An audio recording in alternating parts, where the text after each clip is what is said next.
Recording progress. From Rosh Chodesh Elul, many people have the custom of saying a particular psalm, the David Hashem Uri, Psalm 27. And the notes to the psalm say that the house of Hashem provides the sole island of constancy and comfort amidst life's swirling waters of pain and disappointment. And to dwell in it is David HaMelech's constant goal. And it includes the pasuk that which many of us are familiar. Hashalti meis Hashem. One thing I asked of Hashem that I shall seek.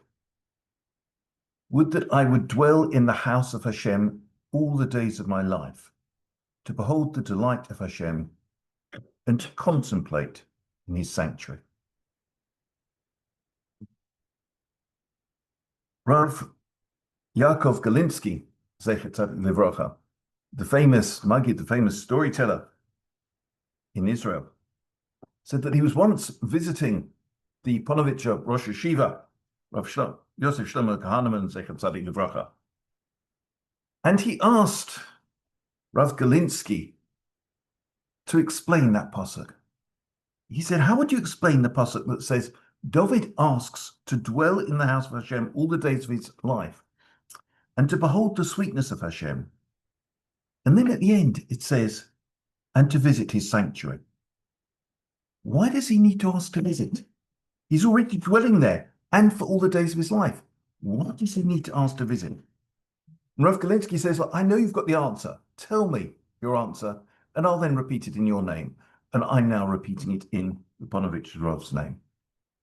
And the Ponovitch Rav told the following story. He said he worked out the answer when he was in London, which I think is very interesting. He said there's a museum there that contains rare manuscripts written by Rishonim. I assume he was talking about the British Library. He said they're safeguarded and concealed from the public eye, and not just anyone is allowed to see them. You've got to register your name and prove that you've got good reason to examine them, that you're either a Rav or a historian. Then you have to specify which manuscript you wish to see. They give you an appointment, and at that stage you get 20 minutes with the manuscript. And the Ponovitch Rav said he very much wanted to examine one of these manuscripts written by the Rishonim. So he arrived at the museum for his appointment just before the doors opened. And waiting at the front entrance was an Australian historian who also had an appointment to examine one of the manuscripts. And this historian had flown 20 hours to London and arrived the week before.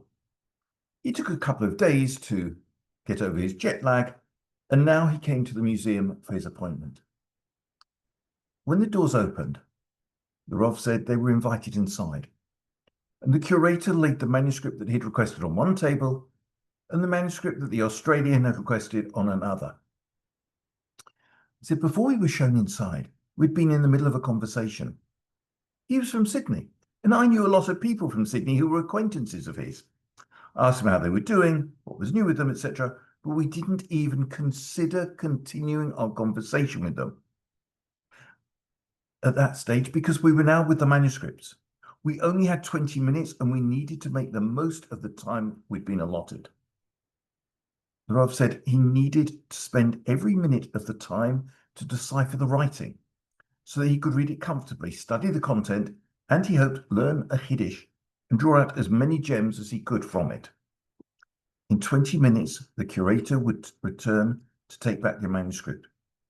The treasure would be hidden from the public view again. The rare opportunity to examine the manuscript would have passed. This is how Yeshiva Bacher should feel when they're sitting in front of a Gemara. They shouldn't say to themselves, I've got time, I can be a Talmud Chacham later.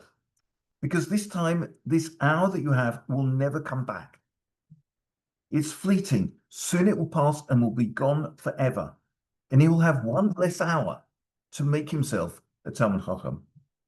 Every moment, every hour, every 20 minutes is like a visit, where a person has only a brief time to spend there and then must leave. Every moment is an opportunity that will never come again.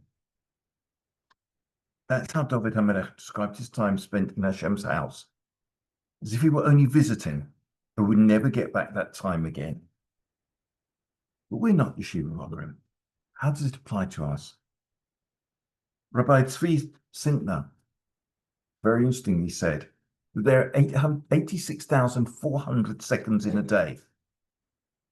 And we're given that time every single day as a gift. You can't carry it over. You can't say, look, today I'm tired. I'll save this hour for tomorrow. You can't roll it over. You can't carry it over till tomorrow. It doesn't work that way. Every moment is so precious. So we need to be there for it. It's never coming back.